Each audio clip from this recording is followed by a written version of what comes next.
Warriors. Now, here's another sort of quirk of the brain, in my opinion. And someone just texted this in, but I know a lot of us are thinking it. So this isn't to call out a specific text, but you brought up Houston, and I can't even find the specific text, but you'll know who you are if you texted it in. You said Houston's got way better future first-round picks than the Warriors do. Sure about that? Are you? Well, I don't know their future picks. Well, no, my point is that, or the texter's point is, if you're Phoenix, you'd rather have Houston's first-round assets in the future, not Golden State's, because Houston's first-round assets are on a bad team. Well, see, this is just habit. Warriors' first-round pick's a bad pick. Not necessarily. And what if they're trading them their 2028 first-round pick? I'd argue that stands to be a phenomenal pick as we sit here today. Well, you never know because of the lottery. Right. So not only the lottery, but I don't think we can just run with the assumption that the Warriors are fantastic.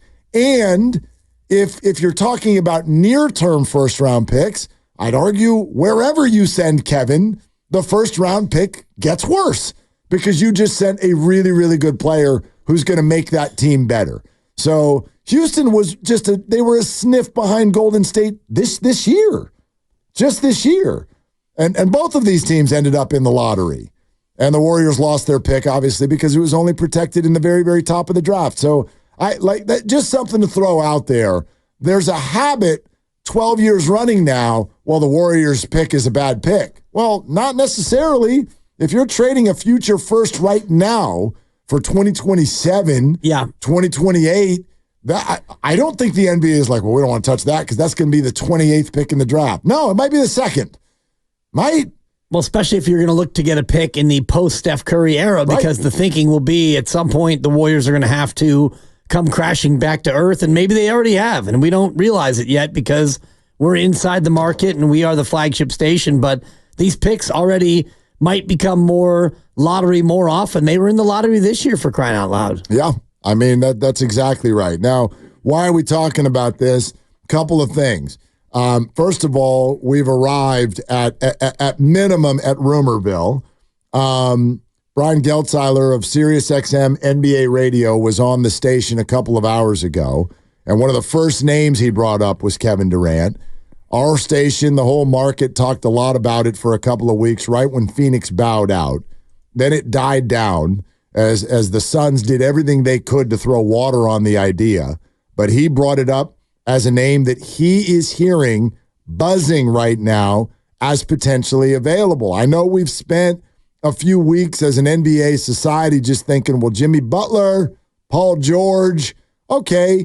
I mean, to be honest with you, those are both great NBA players, but I look at both of them and I'm kind of just like, Like, if you're the Warriors and you are truly obsessed with quote-unquote maximizing the next 2 years, are you really feeling like Jimmy Butler or Paul George puts you over the top of something? I mean, maybe Kevin doesn't either, but I certainly believe that's got a better he's a better player than those two, and he's played here before. So he knows how to play with this group. He knows how to play with Steph and Draymond. I think part of it for me depends on what you have left at the end of any of these potential moves, these potential trades. But if you're losing Klay Thompson, and I think that you are, I don't think that he's going to stick around and sign at the tail end of free agency. So how are you going to replace Klay? If you just have Klay out and Kevin Durant in, you're better, but you're not better enough to where I have you as a top 4 team in the West. I don't think that just that subtraction and that addition, that doesn't, in my opinion, make you good enough to be a real threat in the West anyway. That's an interesting comment. I don't know that they would feel that way. Like if they buy, just as an example, if they buy what Bob Fitzgerald told our station last week, that the Warriors were only Draymond non-suspensions away from being like the 5 or the 6, and then if Durant makes you, in your opinion, a little bit better than that, like, do the Warriors, and I'm not saying you're wrong, but do the Warriors believe, I mean, we think it's realistic to be the 3 seed? I'm sure they believe that. If Kevin Durant is on the team. And Mike Dunleavy is going to speak today around 3 o'clock, and we'll carry it for you here, and you can get an idea for exactly what he's thinking and where they have themselves positioned for the offseason. But, yeah, if you're inside that building, you almost have to have that belief, that self-belief, that optimism, and you should if that's your team and that's how you feel. But I look at what went right last year, and more went right than went wrong as far as health goes. And so you're going to look at a team that's 1 year older, and I know every team is 1 year older, but you got a bunch of guys in their mid-30s, and you're going to expect to have that same run of health. I think that's pie-in-the-sky thinking. 888-957-9570 is the number. Let's talk it out. Let's go to Rob and San Bruno. Hey, Rob, you're on Willard and Dibs. What's up? What's going on, fellas? The Warriors, it's time for the Warriors to move on. Stop going back to the past. Kevin Durant is not that impactful of a player anymore. Yeah, he can give you 30. He got a pretty jumper. But at the end of the day, it's not winning anything. And I disagree. Give me Jimmy Butler over Kevin Durant. Jimmy Butler at least can play some defense at this point. I watched Tatum give it to Kevin Durant a couple years ago.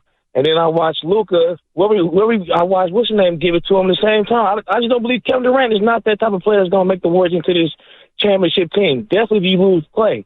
You're going backwards. It makes no sense. It's time you get some lesser players and build around what you have. Because bringing Kevin Durant in here and then with Draymond Green, hating himself, that's not a good success for winning, in my opinion. So that's the pass. But Rob, why does Jimmy Butler somehow get a pass from all of those things you just said about Kevin? Like if I'm going to be worried about Kevin and Draymond getting back together, even though they've been on one another's podcasts since all of this went down, I'm supposed to believe that Jimmy Butler and Draymond Green are going to get along, knowing their histories? Because Draymond pick on dudes who ain't going to pick back.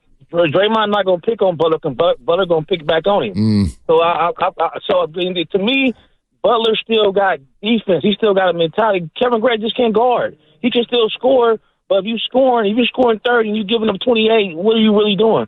So in my opinion, I think that ship has sailed. If they should have did it last year. But for me, it's just about moving on. Develop Kuminga, developing. Like, go get some role players. Like, to me, it's over. That championship run that style of play is dead. It's over for them unless they switch it up. But don't go back to Kevin Durant. I'd rather have Paul George or Jimmy Butler. Yeah, Rob, respectfully, not only do I disagree, here's the way I respond every time someone says that. And I can't tell you that any of you are wrong, and I completely understand your opinion. But when you say it's over, just start developing the young guys, my answer is the same every time. The team disagrees with you. I can't disagree with you, but they do. Well, I can say that it's over, but I also understand that they won't ever act like it's over when Steph Curry's there. So for me, the whole idea of it's over and therefore A, B, C, D, E, F, and G about the future, that's not the way that this is going to go. So, yes, you can think that it's over, and I do kind of think that it's over. You might be right. But you probably are. But they're not going to act accordingly. They're going to ride this thing out until the wheels fall off. Well, and by the way, that is, in my opinion, the right thing. Like, it's so easy to call Willard and Dibs and say that. Say it to Steph's face. Hey, it's over. We're just going to develop Pajemski, whatever his last name is. So you'll hang out for that, right? Yeah. I'm sorry. Like, that's just not the way this league works. Like, when you find someone amazing, you're obsessed with them. Think about what people have said to us about this idea just in recent weeks. Stephen A. Smith, we asked him that question. He said they basically owe Steph Curry the arena, their logo, their name. They owe him everything.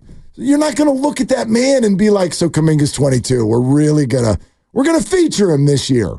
And, maybe we'll make the play-in tournament. Like, you're just... Well, then don't get mad if you say that to Steph and he responds with, okay, then trade me. Get me out of here. Exactly. Get me out of here. Because he's, 36, going to be 37 this upcoming year, and he understands that his chance to get one for the thumb is coming to a close. So you don't do that with a guy who gave you 4 titles and Draymond as well. It's just not going to be the way you proceed. Steve Kerr 2 years. Steph's got 2. Draymond's got 3. You're going to go all in, all eggs in the basket. Whatever that means, even if it does cost you Kuminga and Moody and picks, if you think that you can get better between now and next Friday by making some moves, you're making those moves. No doubt. So, Rob, I want you to know that, and everyone who feels that, I feel you. I feel you. I get it.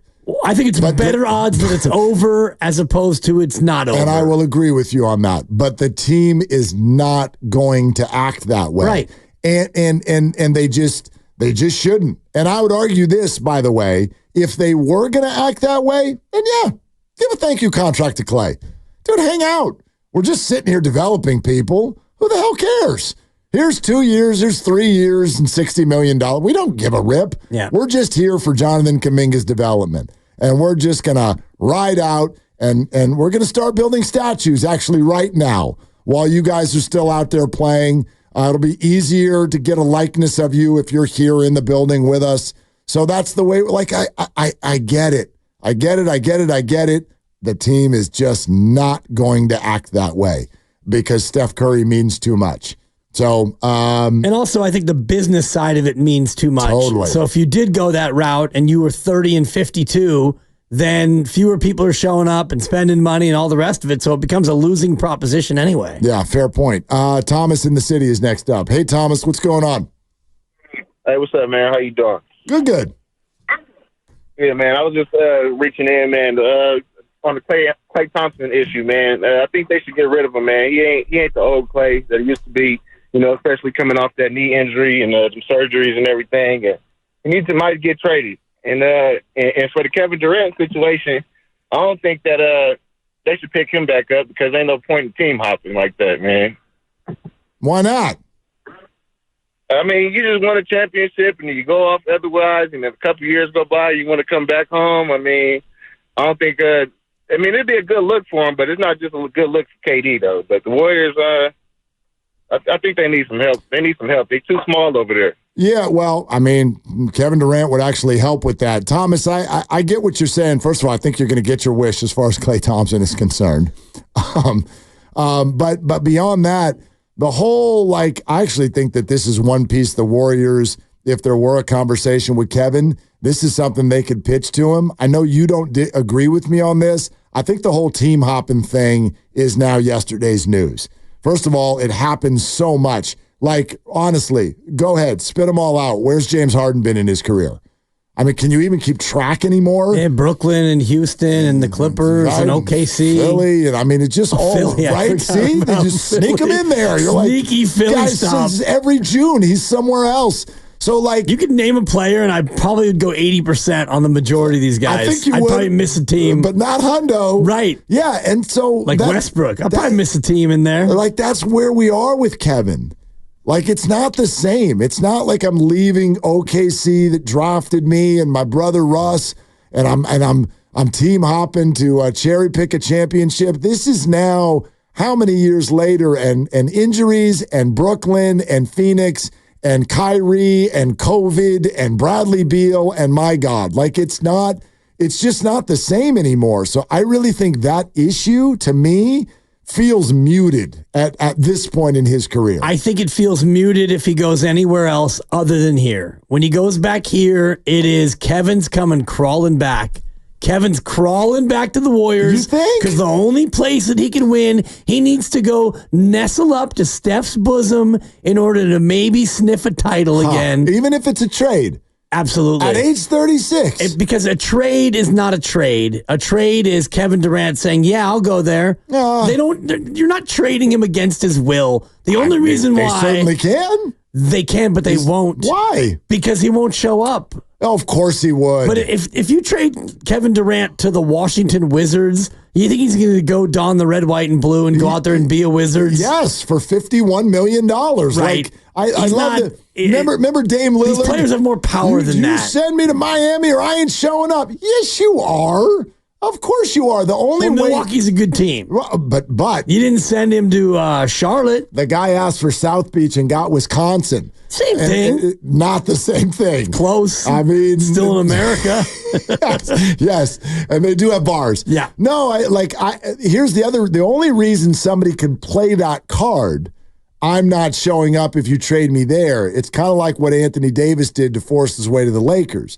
You have to trade me there because if you don't trade me there, I won't re-sign. Well, that's not an issue anymore. You're going to be 37, 38 by the time this deal's up. Nobody's worried about re-signing you.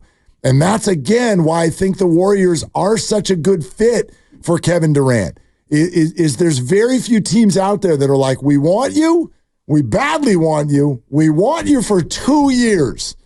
And then that's it. Yeah. We're really not worried about what happens after that. In fact, the Warriors would probably be very activated at the idea of 2 years from now having this spicy little $115 million come off of their cap in the name of Steph Curry and Kevin Durant.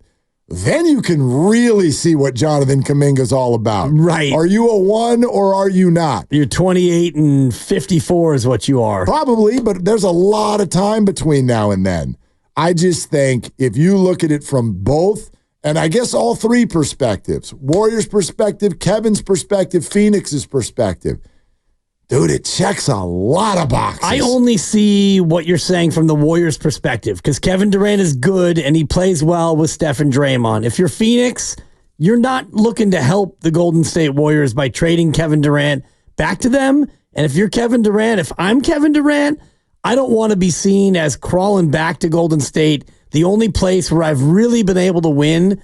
That's the kind of thing that he's been trying to dispel, that he's a real one. And that's why he went to Brooklyn and tried it. It didn't work. He went to Phoenix and tried it. It didn't work. Go to the next destination and see if you can try it there. At age 36? He's still a good player. Yeah, he is a very good player. And he's got 2 more years on his current deal. So he ain't going to go do anything by himself. Like, he is literally not, like, there is no chance of that. But if he comes here and does it, whatever it is, you're doing it again as Steph's little sidekick. You're Robin. He's a Batman. He's nobody's Robin. I see it very, very differently based on the fact that he's not a free agent. He would be traded here. That is a very, very different scenario. I think that he's only getting traded where the team knows it's okay with him to be traded there. I don't see it that way. I mean, if you're saying that, let's pretend it happened, and you're saying that, you wouldn't be the only one. But I think it would be an absolute minuscule percentage compared to what it sounded like, whatever that was, 6-7 years ago when he first came to town. I just don't think that that's what would take over. I actually think most people would be like, sweet. That's a fun little story with all the 30-year-olds getting back together. I think locally we'd think that. Nationally, people would. I think that the talking heads, the Rob Parkers and the Nick Wrongs and the Stephen A. Smiths. Who cares what all of them say? I'm just saying. The narratives out there would be that Kevin Durant had to go back to Golden State because Kevin Durant, turns out you're not an alpha. Maybe we've been overrating Kevin this whole time. 36 Can't years do old. it on your own. My good friend Rob Parker said last week that the Warriors should block Klay Thompson on Instagram. It's a good take. No, it's a great take. So those are the takes. Those are the takes that if I'm making $51 million in my life, I'm not too worried about those takes. But he's always worried about those takes. We know that. We know Kevin Durant's got burner accounts. We know he's got giant rabbit ears. No, we knew Kevin Durant. So his burner accounts are gone, you think? Dude, are you the same dude you were 6 years ago? No, I'm totally different. You got a daughter now. Yeah, you different dude. Got me up about 6 a.m. today. Whatever the hell was going on 7 years ago when you hadn't even turned 50 yet, whatever the hell was going on, that's gone, man. Played a lot more golf back then. That's gone. The world hadn't gone through a pandemic. You thought you ran the league. It is different now. I don't know Kevin, but I do hear a lot of us sort of projecting on him the person we knew 7 years ago. And I got a chip in the middle of the table that suggests that Kevin sees the world through a different lens now. He's 36. Yeah. He's not conducting things like that anymore. And the media world, I think, reacted the way it did back then because they knew what a threat it was. Kevin joined the Warriors and it was like, what? It's over. We're all dead. Nobody's going to compete with that. He joins the Warriors now. I think Minnesota and Denver would be like, that's adorable. You look like the Sacramento Kings. You guys are cute. It's not threatening. So I don't think there would be nearly the vitriol that got sent out last time. I'm not saying that there would be the same level of vitriol. I'm saying it would still be out there, and it would color his legacy as a guy who felt like he had to go back to the one place that he had success. He'd have to go crawling back to Golden State to try to make it happen. And if they did do well and they won, it would be a lose-lose. Why do you phrase it that way? What's this crawling back? Tail between your legs. No, that's the way I see it. But it's the Suns that are doing this. You and I are disagreeing because I don't think the Suns would do it without him saying, yeah, go ahead and send me there. I'm into that. Like if the Suns, if we believe them for 2 seconds, their option A is to keep him. Right. They want to keep him. But you and I both agree that isn't really much of an option unless you want to pay $200 million in salary to be a mediocre team again. There you go. So this is the Suns doing it. No one's crawling anywhere. The Suns are admitting a mistake in the acquisition of Bradley Beal and now looking at this and going, how can we undo our mistake? We have got to get a bunch of millions of dollars off of our roster. Well, we can't do it with Bradley. He's got a no-trade clause and 3 more years on his deal. We don't want to do it with Booker. He is younger, and he's our homegrown player. So that has to open us up to Kevin. I see this as completely their move. They can keep him. They can just play basketball next year with him. Yeah, they can send him wherever they want to send him. And if you're Kevin Durant, if I was Kevin Durant, I'd rather go most anywhere else other than going back to Golden State. And I see that point, but I don't know that that's how he feels. I don't know it either, yeah. I'm just putting myself in his size 17 shoes. I'd be very surprised if at age 36, after everything he's been through, that Kevin wouldn't see the landscape of the league differently than he did then. All of these guys, Steph, LeBron, Kevin Durant, Jimmy Butler, they're all looking at this with way less power than they used to have. Way less. Steph, in fact, probably has the most because he's got 2 years left on his deal. Well, LeBron just got J.J. Redick in his coach, so he probably has the most. Maybe, but I mean, that's for 1 more year, maybe. Like he's about to opt out of a deal. I don't even know where that whole thing's going to go. So Steph is the one that still has years left on a deal and a team that is like, we're all in on you, dude. I mean, they don't have the juice that they used to have just because of their age, if no other